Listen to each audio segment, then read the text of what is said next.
When my daughter told me I had to move out of my own home for her loved child, I collapsed right there on the kitchen floor. Days later, I was living in a cheap motel room with nothing but a suitcase and shattered dreams. That's when I realized love is like a boomerang. It can come back to hit you right where it hurts the most. If you're watching this, hit that subscribe button and comment where you're watching from. Because trust me, this story is about to twist harder than a tornado in a trailer park, and you'll want to be here for every shocking moment. My name is Eleanor Mason. For 30 years, I poured my heart and soul into being the best mother I could be to my daughter, Emma. After my husband died, it was just the two of us against the world. I worked 2 jobs to put her through law school, postponed my own dreams, and celebrated every milestone in her life like it was a national holiday. That Thursday morning started like any other. I was making coffee in the kitchen of the house I'd owned for 27 years, the home where Emma grew up, where every wall held precious memories. The morning sun streamed through the windows, warming the worn tiles beneath my feet. When Emma walked in with her boyfriend Jack, I smiled and offered them breakfast. They'd been dating for just 8 months, but he practically lived at our place already. I didn't mind. He was charming, successful, and seemed to make my daughter happy. "Mom, we need to talk," Emma said, her voice unnaturally formal. She wouldn't meet my eyes. I remember setting down my coffee mug slowly, feeling a strange chill despite the summer heat. "Jack and I are having a baby," she announced. For a split second, joy bubbled up inside me. A grandchild. But before I could express my happiness, Emma continued, her words slicing through the air like a knife. "We need the house, Mom. You'll have to move out by the end of the month. Script part separator equals. I stared at her, certain I'd misheard. "What do you mean, move out?" "This is my home." Emma shifted uncomfortably. "Jack and I need space for the nursery, and this house has good schools nearby. We've discussed it and it makes the most sense." I looked at Jack, expecting him to show some discomfort, some recognition of the absurdity of what they were asking. But he just stood there, arms crossed, nodding along like this was all perfectly reasonable. "You've discussed it?" My voice sounded strange even to my own ears. "And when exactly were you planning to include me in this discussion about MY House?" Emma sighed, that impatient sigh I'd come to recognize whenever she thought I was being difficult. "Mom, be practical. You're alone in a 4-bedroom house.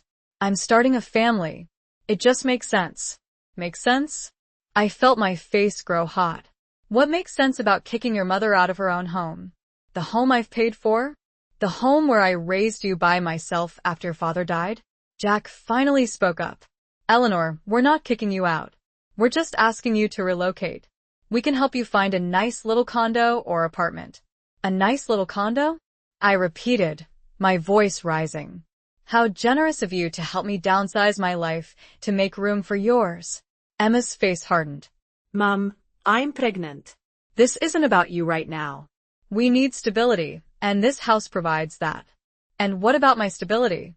I asked, my hands trembling. "I'm 58 years old. This house is paid off. It's my security for retirement." "You'll be fine," Emma dismissed with a wave of her hand. "You can use your savings for rent. And don't you want to help your grandchild have the best start in life?" The manipulation in that question knocked the wind out of me. Of course, I wanted the best for my grandchild. But this wasn't about the baby. This was about entitlement, about seeing something they wanted and taking it, regardless of who got hurt in the process. "Emma," I said quietly, "this is wrong and you know it." Her eyes flashed. "Actually, Mom, there's something else you should know." She exchanged a look with Jack. "I've already talked to a lawyer. Since Dad left the house to both of us in his will, I legally own half. And if you don't agree to move out voluntarily, we're prepared to force a sale." Script part separator equals. The room seemed to tilt sideways. My husband had indeed left half the house to Emma, thinking it would protect her if anything happened to me. Never in a million years had he imagined she'd use it against me. "You'd sue your own mother?" My voice was barely audible. "It wouldn't come to that if you'd just be reasonable," Emma replied coolly, as if discussing a business transaction rather than my entire life. We've already found some nice senior apartments across town. Senior apartments? I was 58, not 88. Get out, I whispered, tears burning my eyes.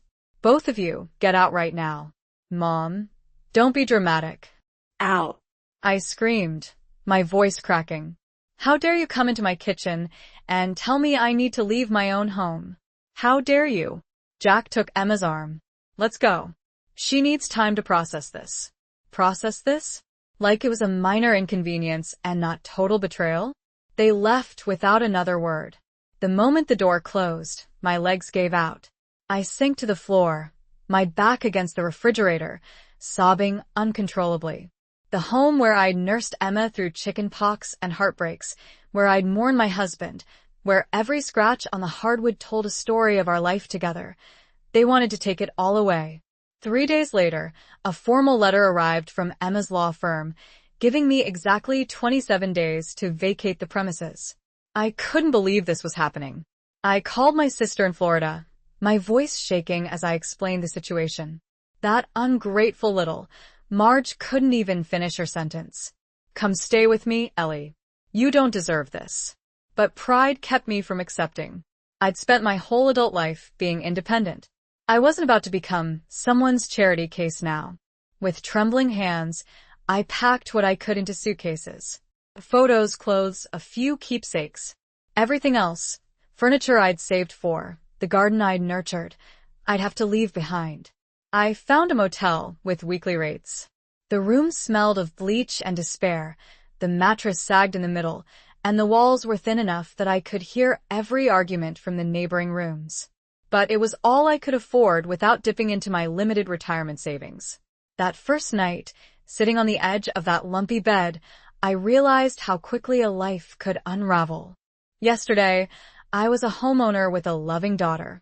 Today, I was essentially homeless, betrayed by the person I loved most in the world. Script part separator equals. I cried until my body ached, then forced myself to take action. The next morning, I went to the bank to assess my financial situation. The numbers stared back at me like a grim prophecy. My savings wouldn't last more than 6 months at current rental prices.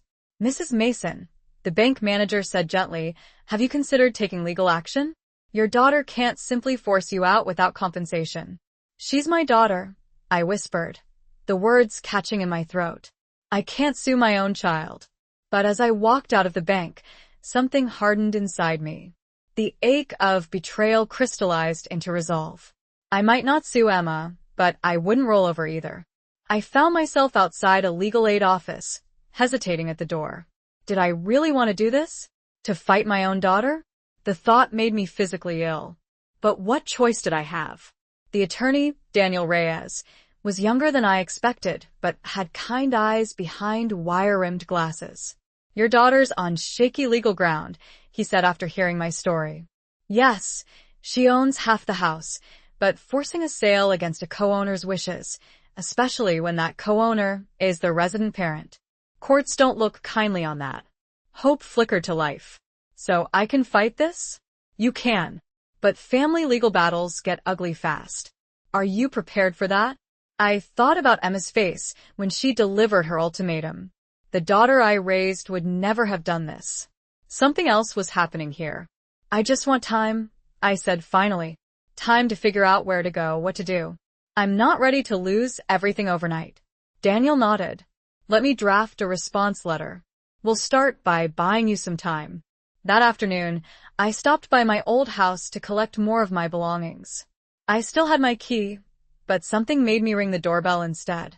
Jack answered, looking surprised. Eleanor. Emma's not here. I know.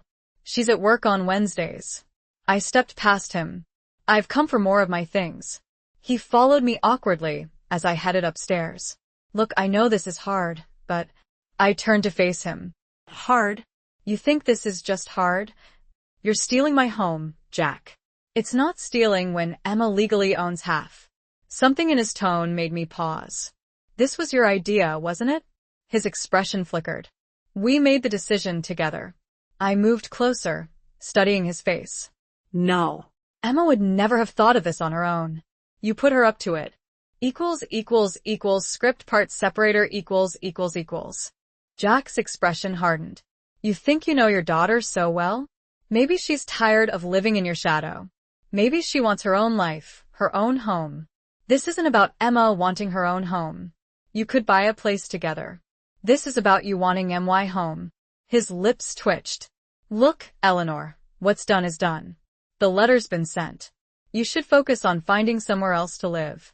I grabbed more clothes from my closet, tears blurring my vision. As I passed the guest room, I noticed the door was ajar. Curious, I pushed it open. The room had already been emptied of my things. Paint swatches in pastel yellows and greens covered one wall. A designer nursery catalog lay open on the floor. They couldn't even wait until I was gone. The realization felt like a physical blow. We're thinking a jungle theme, Jack said from behind me, not even pretending to be apologetic. I hurried out with my suitcase, unable to bear another minute in what was quickly becoming a stranger's house. Back at the motel, I called Daniel. I need to find a job, I told him. Something that pays well enough to afford rent in this city. What's your background? He asked. I was an administrative assistant at Wellington Medical for 20 years. Then part-time at a real estate office, while Emma was in college. But I've been semi-retired for a few years now. That's going to be tough, Daniel said gently. But I have a friend who runs a property management company. They might need office help. The next day, I put on my best outfit, a navy pantsuit that had grown slightly too tight around the middle, and headed to Horizon Properties. The office manager, Lucy Delgado, was a brisk woman in her 40s with a no-nonsense attitude I immediately appreciated. Experience with Excel? She asked, scanning my hastily updated resume. Basic, I admitted. Phone manner? Excellent. Why do you want this job? I considered lying, making up something about seeking new challenges. Instead, I told her the truth. My daughter and her boyfriend are forcing me out of my home. I need to earn enough to afford an apartment. Script part separator equals. Lucy's eyebrows shot up.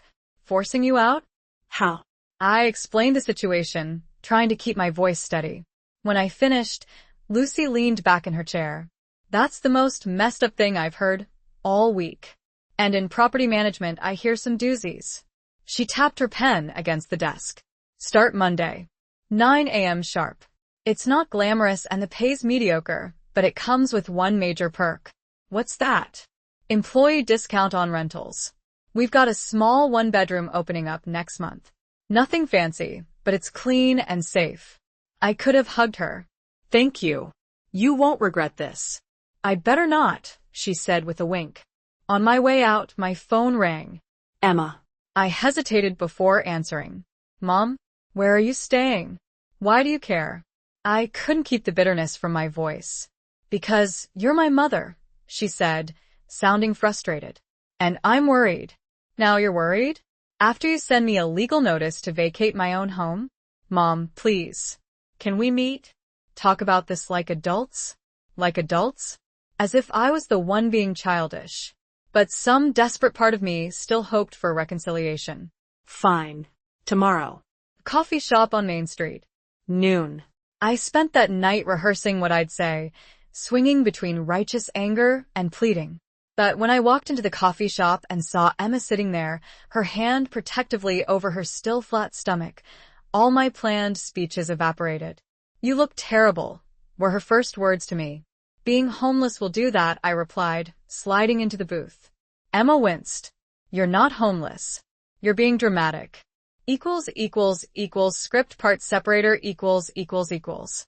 That word, dramatic, ignited something inside me. Dramatic? I hissed, leaning forward. Is that what you call it when your daughter throws you out of your own home? When you have to sleep in a motel where the neighbors are dealing drugs and fighting all night? Emma had the decency to look uncomfortable. Mom, that's why I wanted to meet. I found some senior apartments.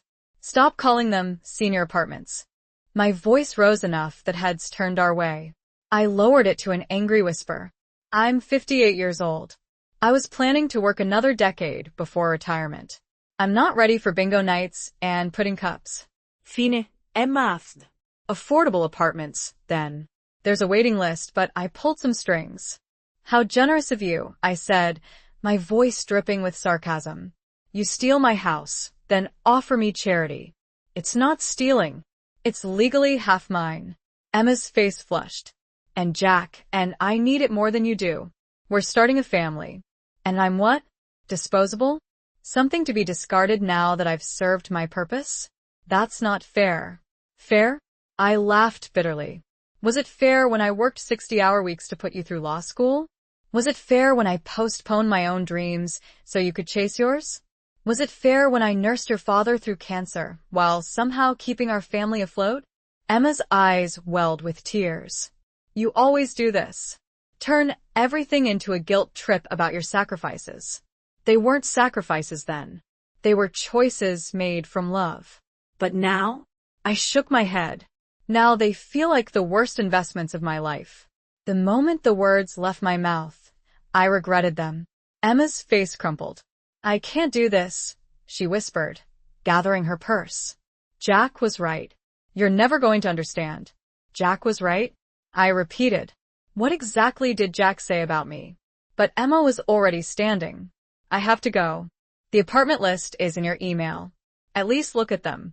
She walked out, leaving me sitting alone with 2 untouched coffees and a hollowness that seemed to echo through my entire body. Script part separator . Back at work the next day, I couldn't focus. Lucy noticed my distraction. Bad night? She asked, dropping a stack of lease agreements on my desk. I nodded. Met with my daughter. It didn't go well. Lucy perched on the edge of my desk. You know what you need? A girls' night. Drinks after work. I know a place with half-price margaritas. I hesitated. The last time I'd had a girls' night was before Emma left for college. Come on, Lucy urged. You can't mope in that motel room forever. She was right. That evening, we claimed a corner booth at Rosita's Cantina. 1 margarita in, I was spilling my entire life story. You know what bugs me most? I said, swirling my straw. She kept saying Jack was right. Like he's the one pulling the strings. Lucy's eyes narrowed. How long have they been together? 8 months. It's all been so fast. And she's already pregnant and forcing you out? Red flags everywhere. Lucy pulled out her phone. What's his last name? Bennett. Jack Bennett. He's in commercial real estate. Her fingers flew across the screen. Let's see what Google knows about Mr. Bennett. Lucy, I don't think. Ha! She exclaimed. Thought so. Your future son-in-law has quite a history. She turned her phone toward me. The headline made my blood run cold. Local developer sued by former partner's mother. This can't be right, I whispered, scanning the article. According to the lawsuit, Jack had moved in with his previous girlfriend, convinced her to pressure her widowed mother to sell her home for investment purposes, then disappeared with the proceeds, leaving both women financially devastated. It's the same pattern, Lucy said grimly. He's a predator, Eleanor. And your daughter's his next victim. My hands trembled. I have to warn her. She won't believe you, Lucy cautioned. Not without proof. These types are master manipulators. Then I'll get proof, I said, a new determination flooding through me. Whatever it takes. Script part separator . Back in my motel room, I couldn't sleep. The article about Jack kept replaying in my mind. Was he running the same scam on Emma? Using her to get to my house, then planning to disappear with whatever money they could extract? The next morning, I called Daniel with shaking hands. I need your help investigating someone, I said, explaining what I discovered. This changes things, Daniel agreed. If Jack is manipulating Emma to get your property, we might have grounds for an emergency injunction.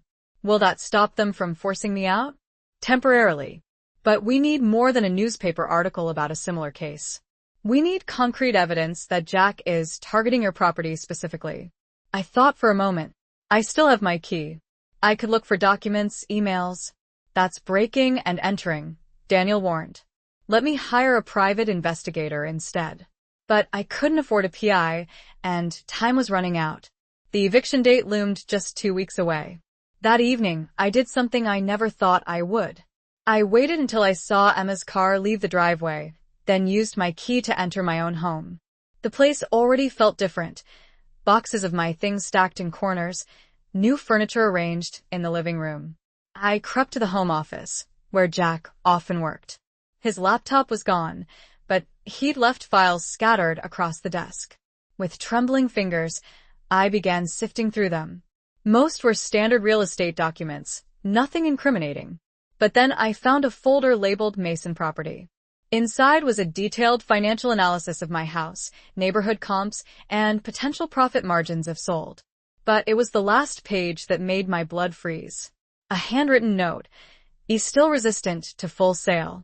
Push for transfer of title first, then suggest investment opportunity after baby arrives. Timeline. Complete liquidation by December. He was planning to sell my house out from under both of us. I took photos with my phone, hands shaking so badly, I had to steady them against the desk. That's when I heard it, the front door opening. Script part separator equals. I froze, heart pounding. Footsteps approached the office. Tucking the folder back exactly where I'd found it, I frantically looked for somewhere to hide. The closet was my only option. I slipped inside just as the office door swung open. Through the slats, I saw Jack enter with another man I didn't recognize. The zoning variance is practically guaranteed, Jack was saying. My contact at the planning commission owes me. The other man whistled. And the old lady has no idea? None. She thinks we just want the house for the baby. Jack laughed, a cold, calculating sound I'd never heard from him before. By the time Emma realizes what's happening, the property will be rezoned commercial. We'll triple our investment. My fingers dug into my palms. The house wasn't just for their family, it was part of some development scheme. What about your girlfriend? The man asked. She'll figure it out eventually. Jack shrugged. Emma's useful for now. Her name on the deed makes everything legal. Once the baby comes, she'll be too exhausted to notice what papers she's signing. I bit my lip to keep from gasping. This monster was using my daughter and my unborn grandchild as pawns in his scheme. And if she doesn't cooperate? The man pressed. Jack's voice turned cold. Everyone has pressure points. Hers is the baby. She'll do anything to give it a stable home. He made air quotes around the words. They continued discussing timelines and profit margins, completely unaware that I was witnessing every moment of their conspiracy. When they finally left, I remained frozen in the closet for several minutes, afraid to breathe. I had to get out of there. More importantly, I had to save my daughter from this predator. Script part separator equals. As I crept out of the house, my mind raced with what I'd just discovered. This wasn't just about my home anymore. It was about protecting Emma from Jack's manipulation. I called Daniel immediately. I have proof, I whispered, still sitting in my car outside the house. Jack is planning to sell the property for commercial development. He's using Emma to get access to the deed. How did you get this information? Daniel asked cautiously. I hesitated. Let's just say I overheard a conversation I wasn't supposed to. Eleanor, if you broke in. It's still legally my house, I interrupted. But that's not important right now. What matters is stopping Jack before he ruins Emma's life too. Daniel sighed. Send me what you have. And Eleanor? No more amateur detective work. It could backfire spectacularly. The next day, Lucy noticed my distraction at work. You look like you've seen a ghost, she said, dropping a coffee on my desk. Worse, I replied. I found out Jack is planning to sell my house for commercial development once he gets Emma to sign over her rights. Lucy's eyes widened. That snake. What are you going to do? Daniel's filing for an emergency hearing. But I need to tell Emma directly. She deserves to know what kind of man she's involved with. She won't believe you, Lucy warned. Women in love rarely want to hear the truth about their partners, especially from their mothers. I have to try, I insisted. She's carrying my grandchild. That evening, I gathered my courage and called Emma. To my surprise, she agreed to meet me for dinner the following night. Jack will be out of town at a development conference, she explained. We can talk privately. Little did she know how appropriate those words were. This dinner would change everything. Script part separator equals. I arrived at the restaurant 30 minutes early, my stomach in knots. I'd rehearsed what to say dozens of times, but how do you tell your daughter her boyfriend is using her? That the father of her child sees her as nothing but a means to a financial end? Emma arrived looking tired, dark circles under her eyes. My maternal instinct wanted to reach out to smooth her hair, like I did when she was little. Instead, I clutched my water glass. "You look exhausted," I said as she slid into the booth. "First trimester," she replied. "I'm nauseous all the time." An awkward silence fell between us. Once, conversation had flowed easily between us. Now we were like strangers. "Emma," I began carefully, "there's something I need to tell you about Jack." Her expression immediately hardened. "If this is another attempt to guilt me about the house." "It's not about the house. It's about Jack's intentions." I pulled out my phone, showing her the photos I'd taken of Jack's documents. "He's planning to rezone our property for commercial development. He's using you to get control of the deed." Emma's face flushed. "You went through his private papers?" "Mom, that's completely inappropriate." "Emma, please, just look." She pushed the phone away. No. "I won't participate in this invasion of privacy. Jack told me you might try something like this." My blood ran cold. He what? "He said you'd make up stories to try to turn me against him. That you can't stand not being the center of my life anymore." I stared at her, horrified. Jack had anticipated this and preemptively poisoned Emma against me. "Honey, I would never make this up." "Why would I?" Emma's eyes welled with tears. "Because you're jealous. Because you've always needed to control everything. Because you can't stand that I'm starting my own family without your approval." Script part separator . "Emma, that's not true. I just want to protect you." My voice cracked with desperation. "Protect me? By breaking into our house and snooping through Jack's work documents?" She shook her head. "Do you hear yourself? I didn't break in. It's still legally my house too. A technicality you're exploiting." Emma's voice rose enough that nearby diners glanced our way. She lowered it to a harsh whisper. "Jack warned me you might go to these lengths. He said your generation often struggles with empty nest syndrome." I felt like I'd been slapped. "This isn't empty nest syndrome, Emma. This is about a man with a documented history of financial exploitation." What are you talking about? I showed her the article Lucy had found. "He's done this before. With his previous girlfriend and her mother." Emma barely glanced at it. "That's not even the same Jack Bennett. My Jack has never been sued. Did you actually check? Or did you just take his word for it?" A flicker of uncertainty crossed her face, but she quickly suppressed it. "I don't need to check. I know him." Do you? 8 months, Emma. You've known him 8 months, and you're already having his baby, giving him access to your inheritance, and pushing your mother into homelessness. That's not fair. No, it's not fair. None of this is fair. I took a deep breath, trying to stay calm. "Emma, I raised you to be smarter than this. To question things that seem too good to be true. And I learned from you that love means sacrifice," she shot back. "That's what you always said about giving up your career for me. Well, now I'm making sacrifices for my child. For my family. Jack isn't family yet. And he's manipulating you into sacrificing me." Emma stood abruptly. "I can't do this. You've clearly made up your mind about Jack, and nothing I say will change it. Emma, please." No. "I'm done, Mom. If you can't accept Jack and our decisions, then maybe—" She hesitated, tears brimming. "Maybe we need some space. A lot of space." Script part separator . She walked out, leaving me sitting alone in the restaurant, devastated and more certain than ever that Jack had his claws deep in my daughter. The next day, Daniel called with news. Script part separator . Surrounded by my restored dignity, I looked out the window of my new apartment.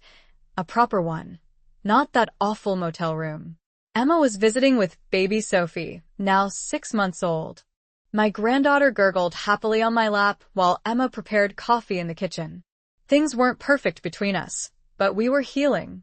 After Jack's spectacular downfall in court, complete with handcuffs and news cameras, Emma had gone through every emotion: denial, rage, grief, and finally, a tentative acceptance. The hardest part for her wasn't losing Jack, but admitting how thoroughly she'd been manipulated. "Mom," Emma said, joining us on the couch, "the house is officially on the market." I nodded. We decided to sell my old home. Too many painful memories there now. The proceeds would be split between us, giving Emma a fresh start and securing my retirement. "I'm still so sorry," she whispered. Not for the first time. "We both got played," I reminded her. "But we survived." As I held little Sophie, I realized the most valuable thing I'd recovered wasn't my financial security or even my relationship with Emma. It was my power. Jack had nearly succeeded in erasing me, making me invisible. But here I was, still standing, still important, still loved. Some betrayals can never be fully repaired. But like a broken bone that heals stronger at the fracture point, we were finding our way back to each other. Wiser, more cautious, but ultimately undefeated. The next day, Daniel called with news. The emergency hearing was scheduled, but there was a complication. Jack had filed a restraining order against me, claiming I was harassing him and Emma. "I can't believe this," I gasped. "He's trying to legally keep me away from my own daughter." "It's a classic abuser tactic," Daniel explained. "Isolate the victim from their support system. But don't worry, this actually helps our case. It shows he's desperate." "But what if Emma supports the restraining order?" I whispered, my greatest fear taking shape. "Let's hope it doesn't come to that," Daniel said gently. The next 3 days passed in an agony of waiting. I couldn't contact Emma without risking arrest for violating the temporary restraining order. Meanwhile, my eviction date loomed just 1 week away. Lucy became my lifeline during this time, letting me cry in the break room and bringing me casseroles I barely touched. "He's winning," I told her. "He's going to take everything." "Not if I can help it," Lucy replied with determination. "I've been doing some digging on Mr. Jack Bennett." She showed me her laptop screen. What I saw made my jaw drop. Jack Bennett had changed his name 5 years ago. Before that, he was Jack Bergman, who'd been investigated for real estate fraud in 3 different states. "This changes everything," I breathed. "But how do we get this information to Emma?" Lucy's eyes gleamed. "Leave that to me." The next day, Lucy didn't show up for work. When I called her cell, it went straight to voicemail. I spent the day in a panic, wondering if Jack had somehow discovered her investigation.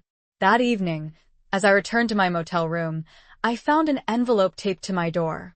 Inside was a flash drive and a note in Lucy's handwriting. "Court tomorrow. Use this. Be prepared for anything."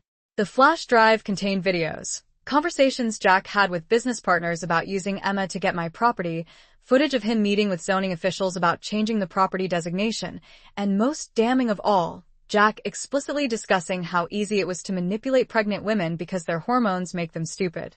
I felt sick watching it, but also grimly vindicated. This was the evidence we needed. The courtroom the next morning was intimidatingly formal. I sat beside Daniel, my hands shaking so badly I had to clasp them together. Jack arrived with an expensive-looking attorney, his face a mask of injured innocence. Emma followed behind him, avoiding my gaze. "Your Honor," Daniel began after preliminaries, "we're requesting an emergency stay on the eviction of Mrs. Mason from her primary residence on grounds of coercion and fraudulent intent." Jack's attorney scoffed. "Your Honor, this is merely a family dispute being disguised as a legal matter. Ms. Emma Mason is legally entitled to her half of the property, and she and her partner have made a reasonable request for her mother to relocate." The judge, a stern-faced woman in her 60s, peered over her glasses. "And the restraining order, counselor? That seems excessive for a family dispute." Jack leaned forward to whisper something to his attorney, who then said, "My client fears for his safety and that of his unborn child. Mrs. Mason has exhibited erratic behavior." I clenched my jaw to keep from shouting out. Daniel squeezed my arm reassuringly. "Your Honor," Daniel said, "we have evidence that Mr. Bennett is engaged in a pattern of fraudulent behavior. He's targeting this property for commercial development and using Ms. Mason to gain control of the deed." The judge raised an eyebrow. That's a serious accusation. Do you have evidence to support it? Daniel held up the flash drive. Yes, Your Honor. Video evidence obtained legally by a concerned third party. Jack's face darkened. Your Honor, we haven't been provided with this alleged evidence. We move to have it excluded. The judge considered this. I'll review it in chambers before making a ruling on admissibility. As we waited for the judge to return, the courtroom crackled with tension. Jack glared at me with undisguised hatred. Emma sat stiffly beside him, still not meeting my eyes. When the judge returned, her expression had hardened considerably. The court will see this evidence, she announced. Bailiff, please set up the video. No. Jack suddenly shouted, rising to his feet. This is a setup. Sit down, Mr. Bennett, the judge.